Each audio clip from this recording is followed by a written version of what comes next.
এখন আমরা পদ্মা সেতু পার হচ্ছি, মাত্র উঠতেছি আর কি পদ্মা সেতুতে।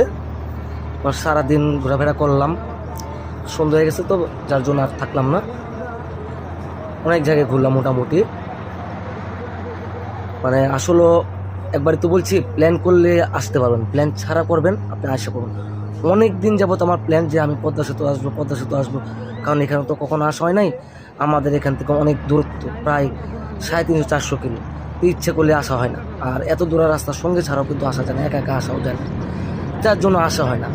তো হঠাৎ করে যে কোনো দিন একদিন প্ল্যান করলাম যে আসবই, মানে 2 দিনের প্রোগ্রামে হঠাৎ করে চলে আসলাম। শুধু পদ্মা সেতুর উদ্দেশ্যে না, আর কয়েকজন উদ্দেশ্যে, যার জন্য এই প্ল্যানটা সাকসেস করতে পারলাম।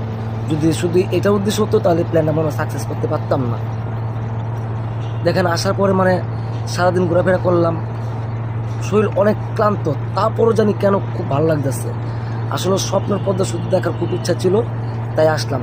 তবে দিনের চেয়ে রাত্রে দেখার মজাই আলাদা। দেখেন রাতের পদ্মা সেতুর সৌন্দর্যই আলাদা, মানে খুব সুন্দর পরিবেশ, খুব সুন্দর লাগলো আমার।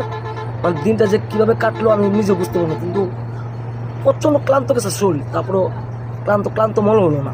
মানে কীভাবে যে দিন পার করে দিলাম বুঝতে পারলাম না। এখন মনে করেন যে বাড়ির উদ্দেশ্যে যাত্রা করতেছি। তো শুধু বাড়ির উদ্দেশ্যে বলতে ভুল হবে, এখান থেকে আরেক জায়গায় যাবো, ওখানে প্ল্যান আছে। ওখানে সারাত্র থেকে পরের দিন আসবো ময়মনসিংহের দিকে, নিঃশহর। তার জন্য এখন রাত্রি হয়ে গেছে, আর থাকলাম না, ওই আত্মীয় বাড়ি যাওয়ার জন্য রেডি হয়ে গেছে। আবার কখনো যদি কোনো সময় সুযোগ পাই, সকালে আসতে পারলে আরও ভালো লাগবে, অনেক জায়গায় ঘুরে দেখে যাবে। আমরা তো সকাল সকাল আসতে পারি নাই, এসেছিলাম বিকালে, যার জন্য সব ঘুরে দেখতে পারি নাই।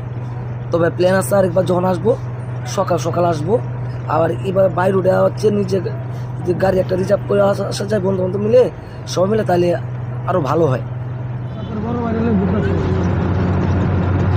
কিন্তু আমার ক্যামেরাম্যান ভাই বলেন, ভাই বলেন আমার কিন্তু ক্যামেরাম্যান। এখন আমরা পদ্মা পার হয়ে গেলাম, নদী পার হয়ে গেছি।